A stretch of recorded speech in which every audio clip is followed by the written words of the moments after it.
Are you a member of the Roman Catholic Church? Are you intrigued or challenged by clever questions and malicious accusations from the enemies of the Church? Bakit hindi nag-aasawa yung mga pari? ang mga Bakit po ba tayo mga Katoliko gumagamit ng... Bakit po ba gumagamit ang mga pari ng incense? Bakit po may pista prosesyon ang mga Bakit Katoliko? ba paulit-ulit magdasal ang mga Katoliko? All your questions will now be answered and all your doubts cleared. Featuring the two prominent Roman Catholic apologists of the Philippines, Attorney Marwil Liasos of the Order of Preachers and Reverend Father Abe P. Arganiosa, in a dynamic tandem to explain and defend the faith and to guide us all to know the truth.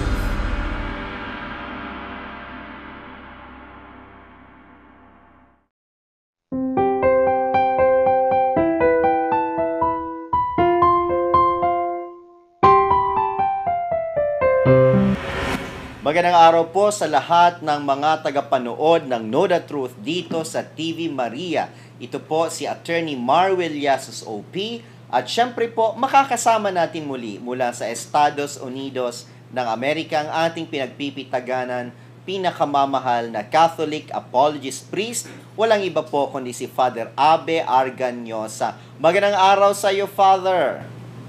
Magandang araw sa iyo, Atty. Mars, at magandang araw po sa ating panauhin at ating minamahal na si Tatang Lari.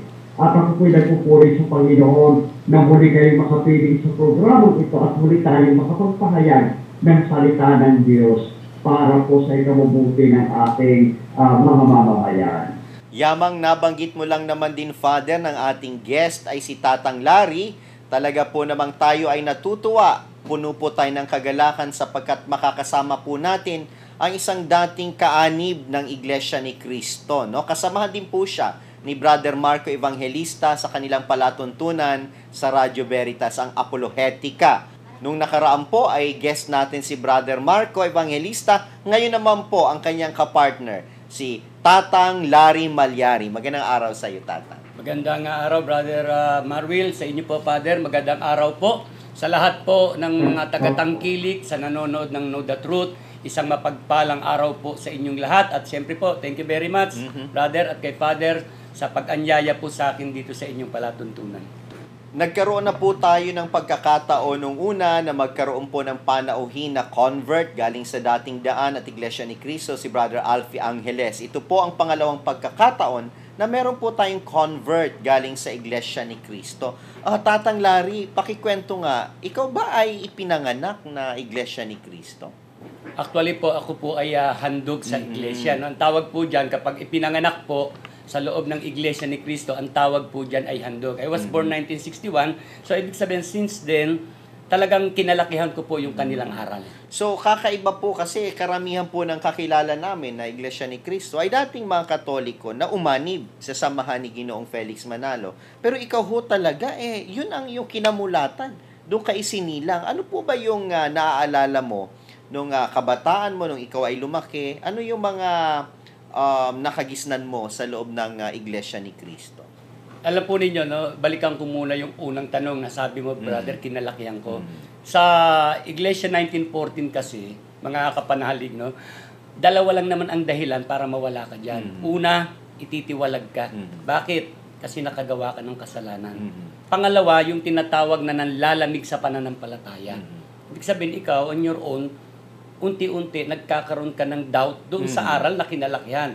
Which is yun po yung nangyari sa akin. Kasi wala naman po kayong masamang record sa Iglesia ni Cristo. Hindi naman po kayo natiwalag, ano ho? Hindi naman po. Actually, nung mamatay po yung parents ko, nauna yung father ko and then yung mother ko, no, doon na unti-unti, parang nagdadalawang isip na ako talaga until na magkakilala kami ni Brother Marco.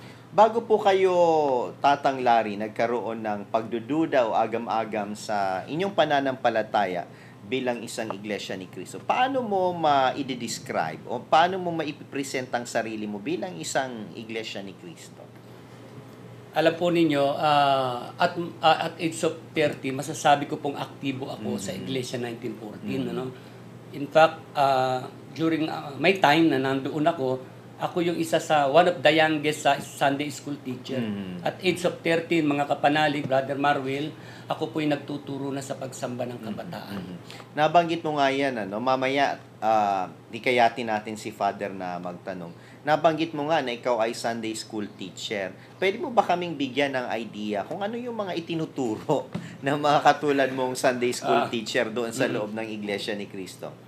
Alam po ninyo, nung ako po sabi ko nga, guro ang tawag namin dyan eh. Guro sa pagsamba ng kabataan. Ang unang binibigyan lagi namin ng emphasis, yung pagiging sugo ni Ginoong Felix Manalo. Kailangan matanim sa isip ng bata na si Felix Manalo ay tunay na sugo ng Diyos. Pangalawa, kailangan matanim sa isip ng mga batang ito habang sila'y lumalaki, ang mga Katoliko manguusig. Manguusig. Ibig sabihin, yung mga Katoliko ang umuupasala sa Iglesia ni Cristo. Kailangan yun ang maitanim sa isip ng mga. Kaya nga ang tawag namin, kasi ako laki Iglesia nga, ang tawag namin sa mga Katoliko, manguusig. Kaya hindi kayo maliligtas. So yung hatred nandun talaga, itinatanim. So, ibig sabihin, itinatanim na sa puso ng mga kabataang Iglesia ni Cristo yung pagkamuhi sa Iglesia Katolika sapagkat yung mga Katoliko ay manguusig ayon sa kanila. Totoo po yun. Kaya habang lumalaki, dahil naitanim na sa isip ng bata, yung galit ang tawag ko dyan, Brother Marwil, nakakalimutan na namin during that time na mas kami pala ang manguusig. Kasi noon, sabi ko nga kayo, sumasamba sa Diyos-Diyosan. Lahat na lang ho. Ang ampare nyo, 666. Yes, yung Santo Papa, ganun din. Sabi nga namin, walang halaga yung infant baptism. Yes. Bakit kayo kumakain ng dinuguan? Ako naman, sabi ko nga, hindi ko naman alam na yung mga aral na yun yung kumbaga yung mga basic doctrines ng simbahang Katolika. Siyempre, wala naman ako alam dahil di naman ako naging Katoliko. Not until nga medyo nanlamig na ako doon sa iglesia ni Ginoong Felix Manalo. So, simula pa lang pala sa kabataan, ganun na yung kanilang ginagawa. Father Abe, meron po ba kayong katanungan sa ating panauhin? Yes, unang-una po, gusto ko tanongin si Tatang Larry. Kung totoo po ba ito sinasabi ng iba, isa sa mga naranadig kong akusasyon sa Iglesia ni Cristo, na bukod kanin, mga ministro lamang daw po ang pinahawak ng Biblia at itong mga ordinary membro ay hindi hinahayaan na matuto ng banal na kasulatan. Okay, magandang tanong yan, brother.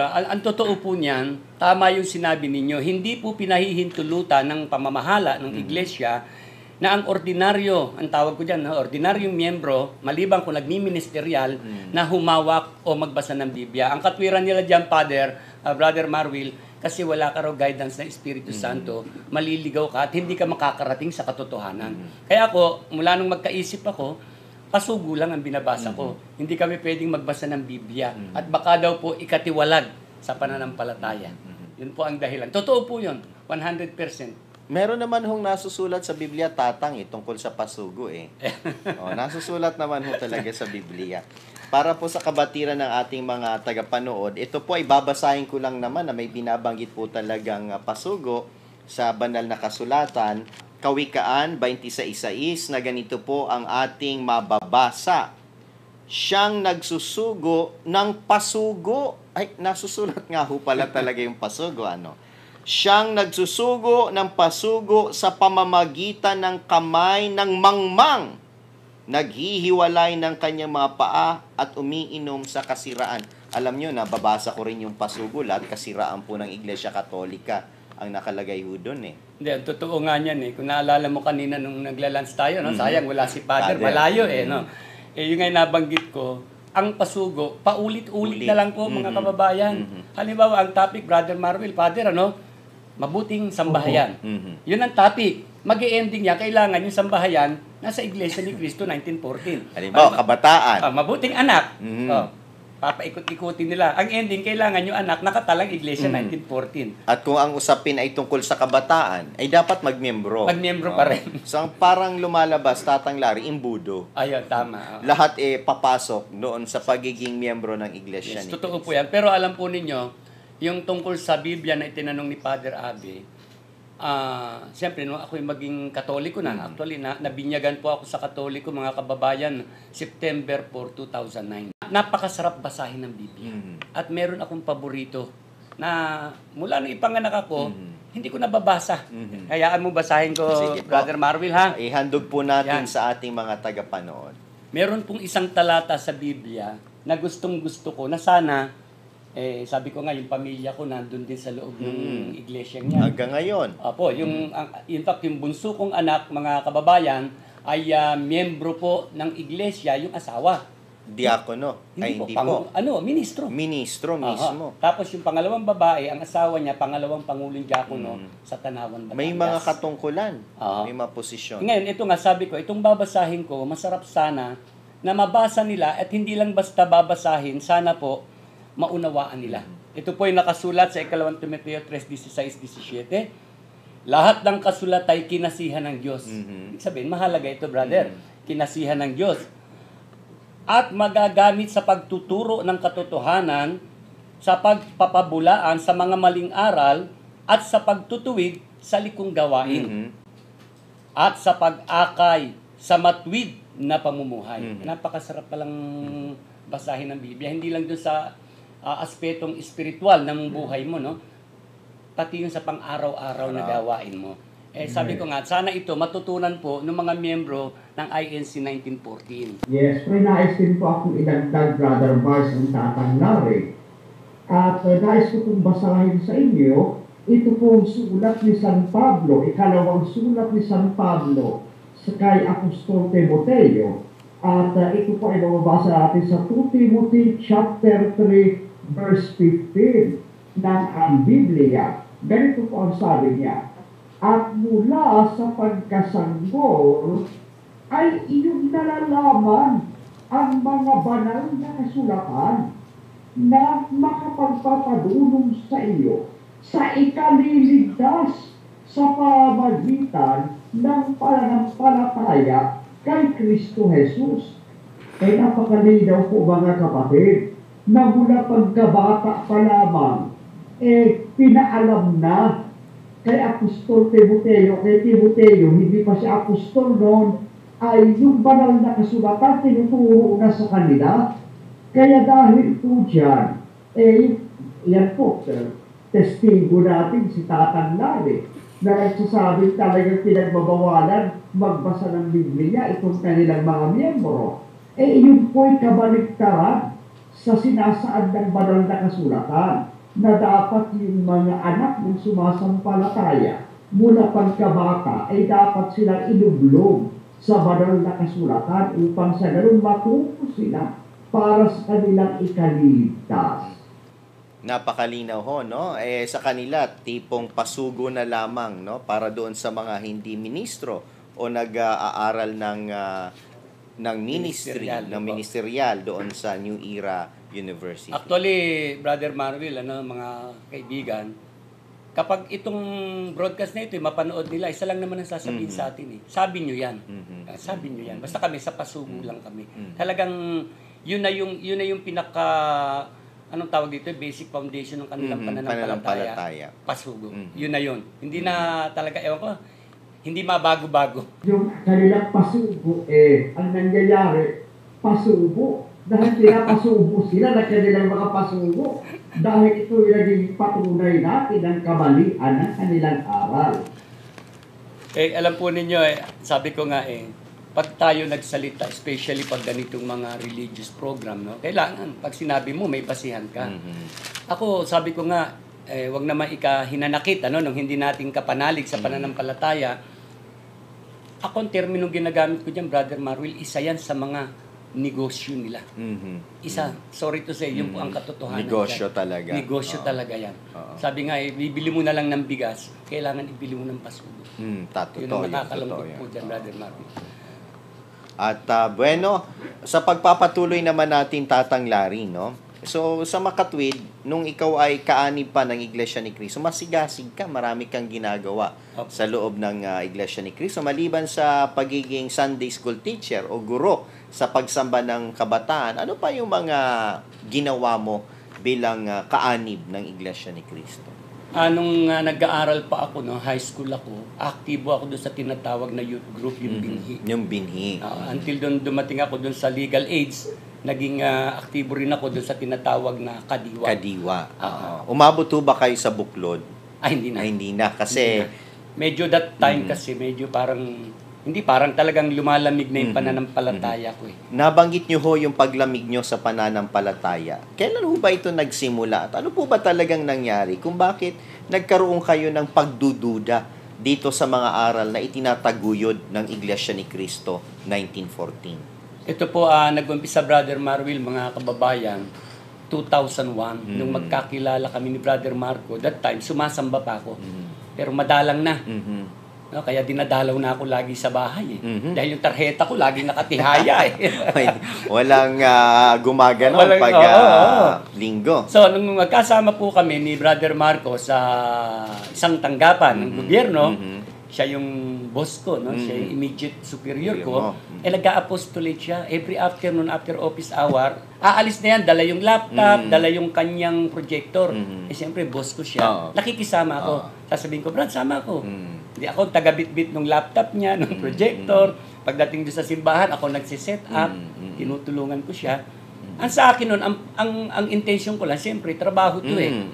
Di ba? Boss. Boss ko yan eh. Wala akong anumang intention. Although nanlamig ako sa pagiging Iglesia 1914, wala akong kainte-intensyon Ni na sa magkatoliko. hinagap, hindi pumasok sa wala inyo. talaga. At hindi ko pinangarap yan. At ayoko. Basta malamig ako dito sa inyo.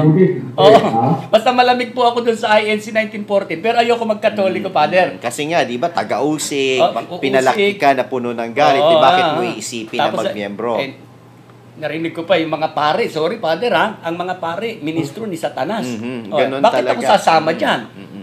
Pero sa gabi-gabi na pagsama ko kay Brother Marco, yun yung naging eye-opener sa akin. Hindi kami nag-argue, nagtatanong lagi ako. Alam mo na may pinanggalingan ko eh.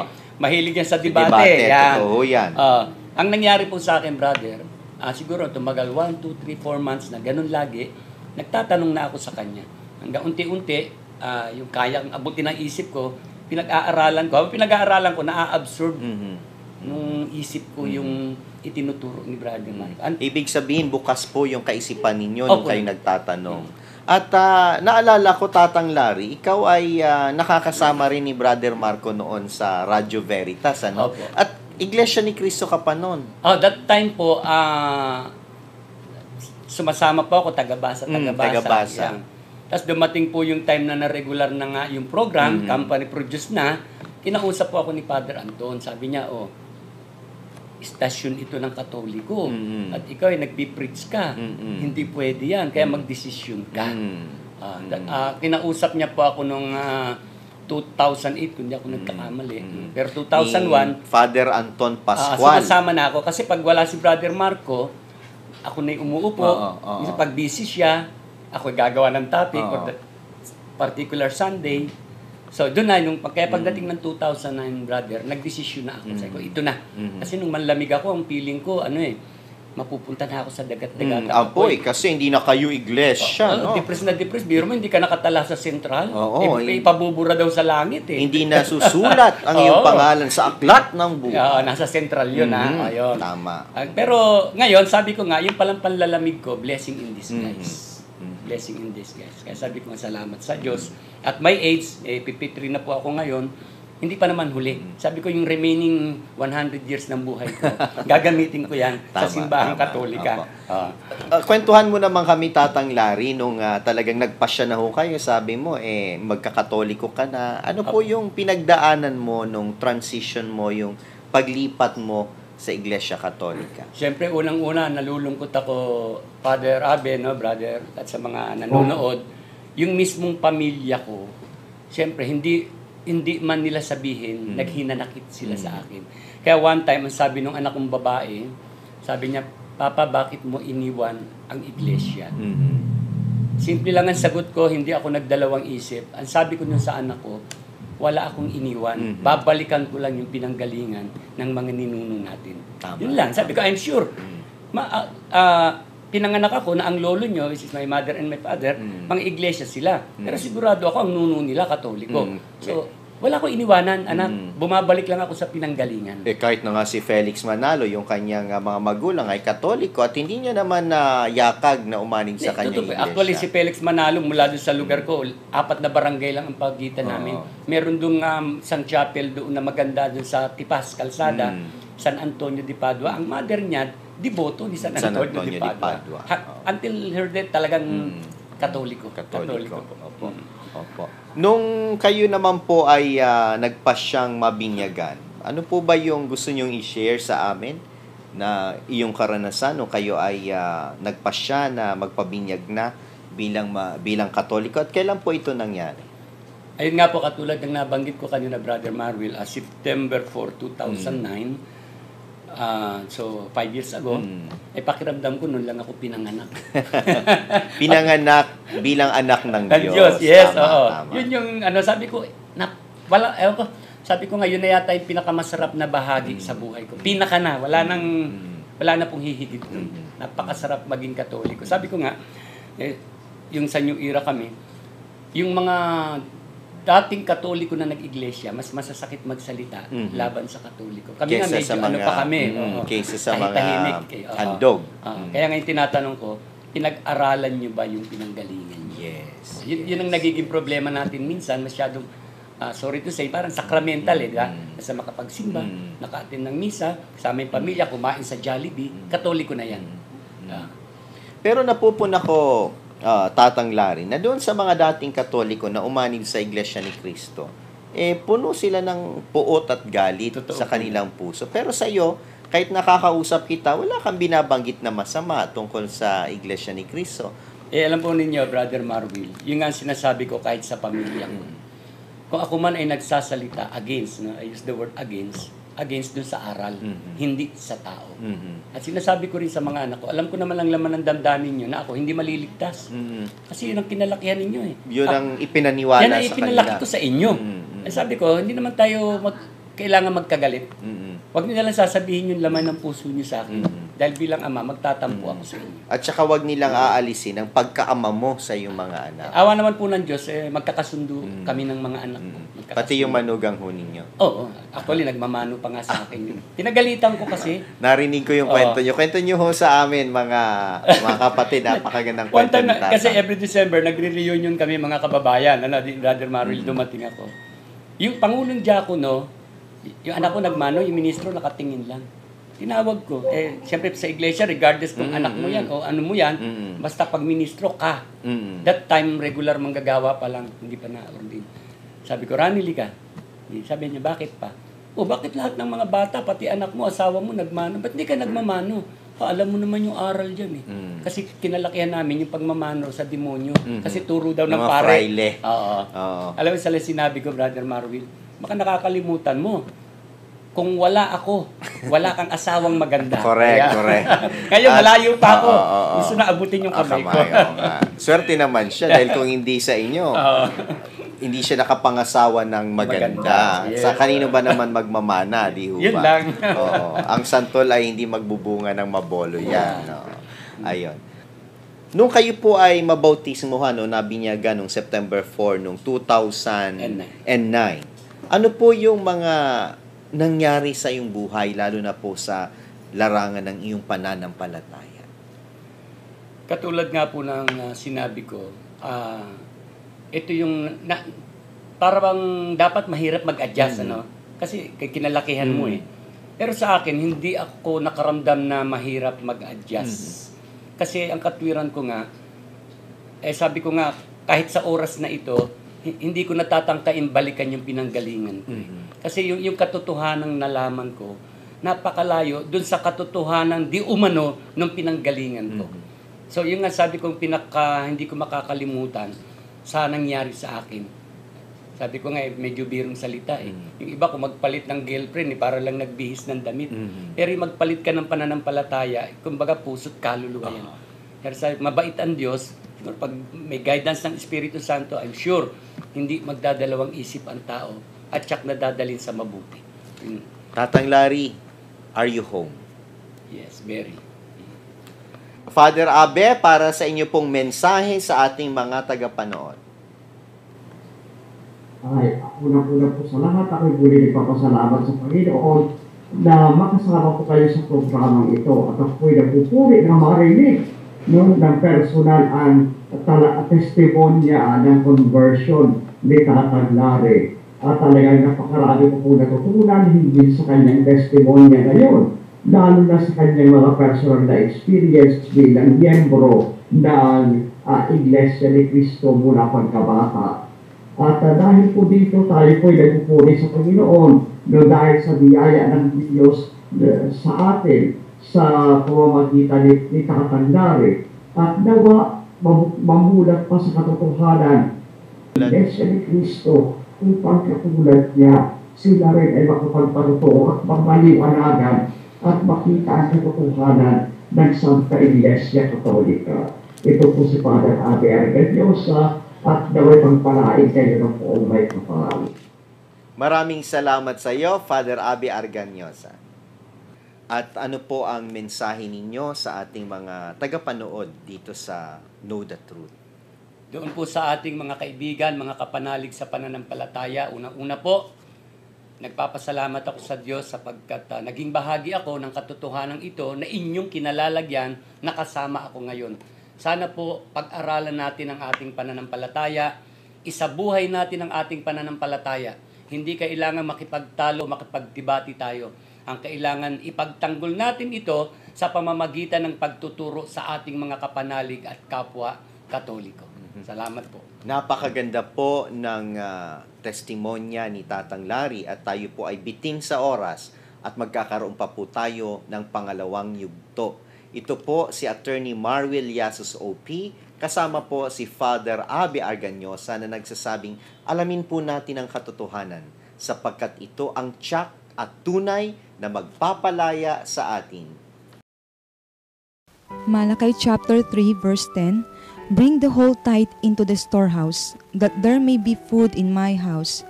Test me in this, says the Lord Almighty, and see if I will not throw open the floodgates of heaven and pour out so much blessings that you will not have room enough for it. This is what is commanded by our Almighty God to us in the aspect of giving in the Christian community. The Children of Light Catholic Charismatic Community gives much importance to the command of giving by our Almighty God because in faith our members believe that it will bring much blessing to them, not only financially but also the blessing in health. The tithes of the members of the community are well monitored and spent for the evangelization that many people may know the love of our Almighty God. Here are some of the ministries where the tithes of the member of the community go to: feeding program, scholarship program, media ministry, radio, TV, and print. Be extremely blessed by obeying God's command according to Luke chapter 6 verse 38. Deposit it to the following account. Or call our community for your pledges, love offerings, or tithes.